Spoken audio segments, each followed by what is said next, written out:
Alexis, venez me rejoindre, Alexis Roux de Bézieux. Prenez un micro.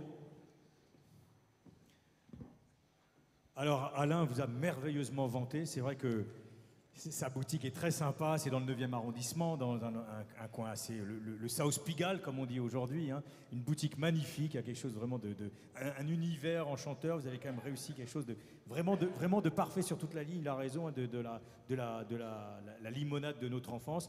L'idée, c'est de...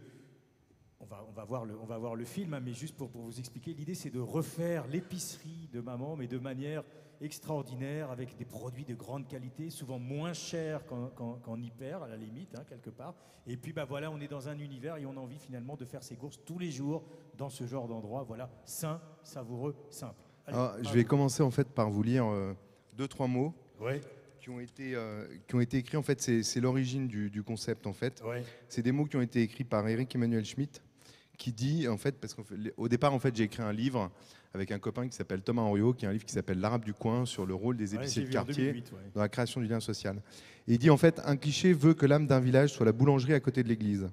Or, en ville, je n'ai pas remarqué qu'on bavardait chez le boulanger, ni qu'on y prenait son temps, ni qu'on y discutait des voisins ou du quartier. Au contraire, je note qu'on s'y livre à une attente impatiente et qu'à peine entré, on désire en sortir. Il me semble plutôt que l'âme d'une cité réside désormais chez l'épicier du coin, l'arabe de service, que l'arabe soit arabe, turc, indien ou asiatique. D'ailleurs, car chacun sait que, comme dit M. Ibrahim, arabe, ça veut dire ouvert de 8h du matin jusqu'à minuit, et même le dimanche dans l'épicerie. Donc en fait, c'est le concept, c'est ça. Bon, vous, c'est le Roux de Bézieux du coin, vous, alors. Ouais, bon, allez, allons voir ce que vous nous avez préparé. Donc, je le disais, sain, savoureux, simple. Alors, je ne sais pas comment on passe les slides. Hop, voilà. Donc voilà, en fait, il s'est défait à nouveau. Bon. C'est un concept en fait d'alimentation générale, mais d'alimentation générale de qualité, dans lequel en fait on a juste une dizaine de références en commun avec la grande distribution, sur lesquelles on aligne les prix. Donc ça va du ketchup Heinz en prenant certaines moutardes. On ramène en fait en centre-ville la vente assistée sur la charcuterie et le fromage, qui même si elle est coûteuse, en fait permet de fidéliser le client. Là où aujourd'hui, tous les modèles de centre-ville sont des modèles purement libre-service. Alors quand vous dites vente assistée, excusez-moi, c'est vente à la découpe? C'est vente à la découpe, exactement. Oui, on est d'accord. Okay. Et donc en fait, l'offre qu'on a aujourd'hui, c'est fruits et légumes de saison, charcuterie à la coupe et en libre-service, fromage au lait cru à la coupe et en libre-service, épicerie sucrée, épicerie salée, vin et spiritueux. Sur à peu près 80 mètres carrés de surface de vente. Et il y a un espace restauration qui offre une offre à l'heure du déjeuner, en fait. Donc les difficultés principales du premier point de vente, c'est le coût humain en termes de personnel, étant donné qu'on fait de la vente assistée. C'est un concept de centre-ville, a priori dans des villes de plus de 100 000 habitants. Ouais. L'autre difficulté, c'est l'image.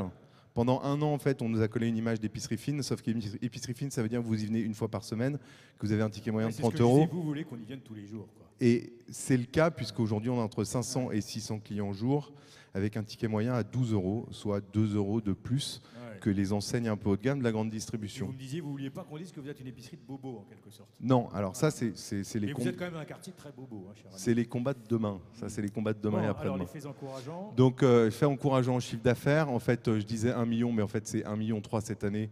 Et l'année prochaine, on s'achemine vers 2 millions. Sur le magasin de Sur le magasin, sur 100 mètres carrés de surface de vente. C'est un ratio qui est pas mal. Et vous gagnez combien, puisqu'on parle de Alors, cette année, on rembourse l'intérêt principal de la dette. Bon, 1/7. Je ne me rémunère pas, mais on est à l'équilibre.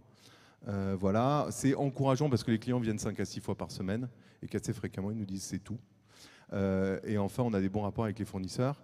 En fait, on occupe un segment, en fait, l'idée, c'est de créer une marque sur le segment premium dans la distribution alimentaire. Et on occupe en fait un segment qui est lié en fait à la disparition progressive du commerce d'alimentaire. Il faut savoir que l'année dernière, en fruits et légumes, au niveau national, il y avait 25 personnes qui étaient inscrites au CQP, donc certificat de qualification professionnelle.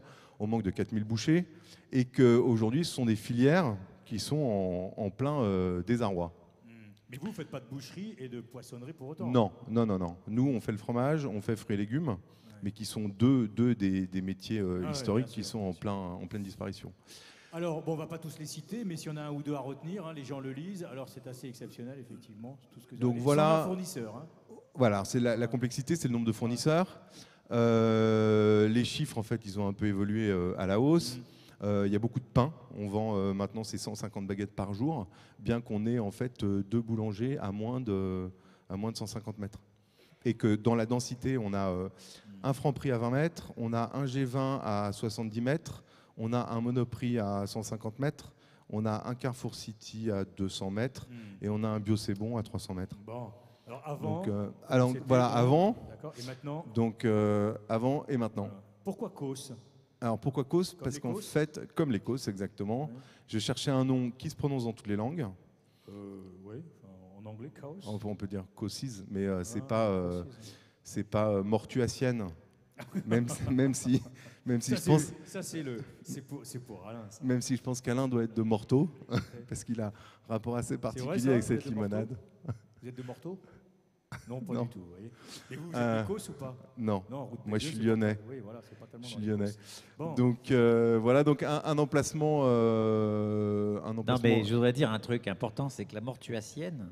Je suis pas de Morteau. C'est très important. Pourquoi?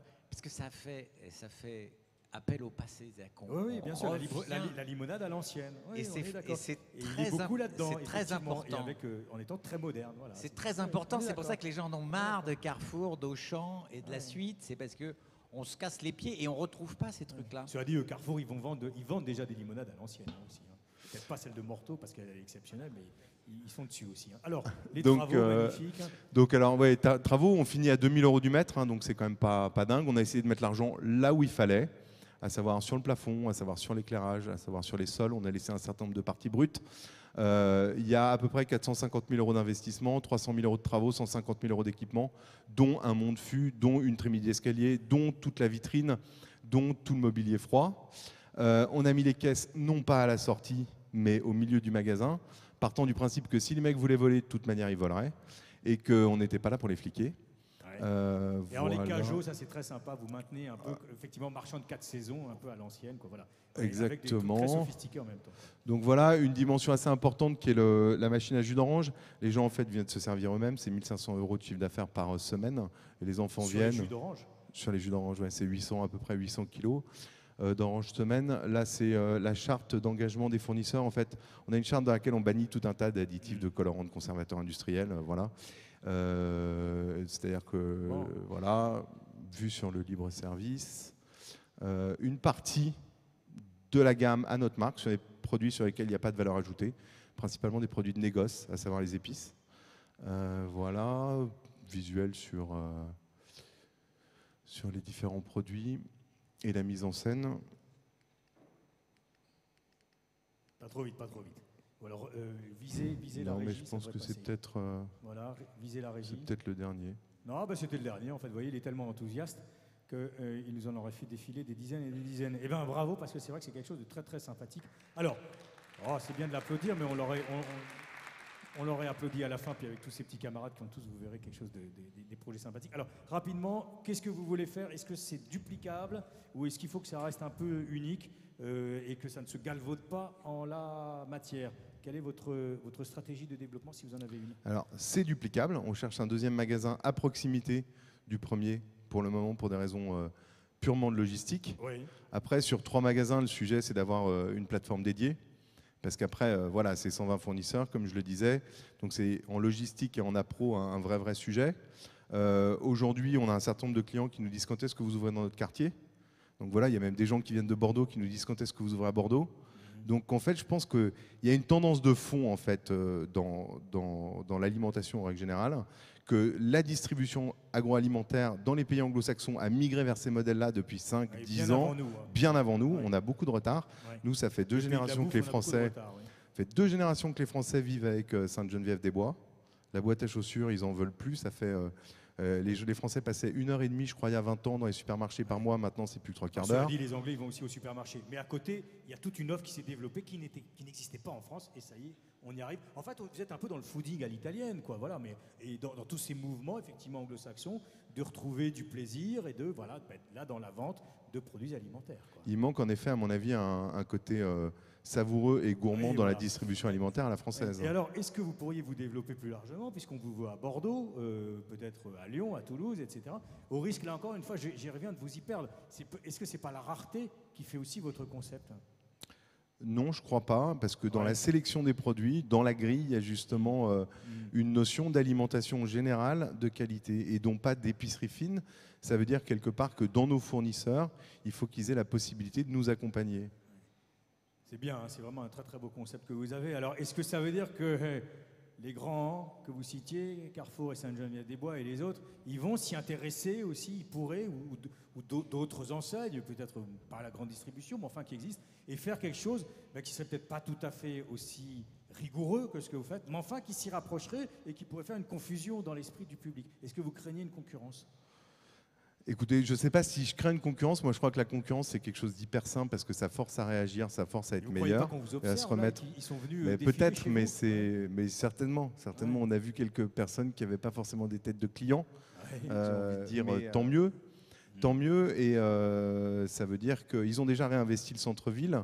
Maintenant, ils sont en train de bouffer exactement au même endroit les uns avec l'autre. Ils se phagocytent. Donc, il faut être disruptif si on veut fonctionner.